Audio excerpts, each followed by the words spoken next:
how to fix Bluetooth not showing on Windows 11. So if you want to fix Bluetooth not showing on your Windows 11, then what you need to do is first you need to go with your settings, search for settings. Under settings, you need to go with Bluetooth and devices, which is on the left side, and make sure that it is turned on. If it is not, then you can go and turn it on by just clicking on it. Once you turn that on, your problem might be fixed. But if that doesn't fix your problem, then the next thing you need to do is open up your services. After opening your services, you will have the Bluetooth services, which is right here. Bluetooth audio gateway service, Bluetooth support service, Bluetooth user support. So you just need to simply go with the Bluetooth services and right click on it, go with restart. Once you've restarted, go with the second service and go with restart again, and third service and again go with restart. After that, your problem might be fixed. If that doesn't fix your problem, then open up your control panel.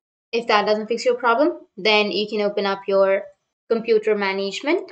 Now here you need to go with device manager. Under device manager, you will have network adapters. Just go with network adapters and then go with action. Go with add legacy hardware. And after that, go with next.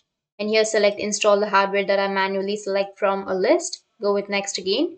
And here you need to search for network adapters, which is right here, and then go with next again. After going with the next, you will have two options. One is manufacturer and the other one is network adapter. So you just need to simply go with the manufacturer section, and under that you need to select Microsoft from the manufacturer section. After selecting Microsoft from the adapter list, you need to select Bluetooth and then again go with next. And after that you need to install it, and after installing, your problem might be fixed.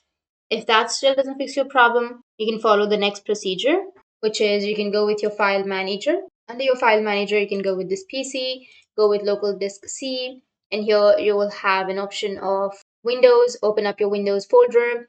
Under your Windows folder, you need to scroll down a bit and you will have a System32 folder. Just go with System32. Under System32, you can go with search, and here you need to search for FSQUIRT, which is right here. Now you need to click on it, right click on that, and then go with show more options and send this to the desktop. You can go with create shortcut. Once you create shortcut, then the shortcut will be created on your desktop, and then you will be able to use Bluetooth from your desktop. So that's how you can fix Bluetooth not showing on your Windows. And if you have any questions, feel free to comment below. Thanks for watching.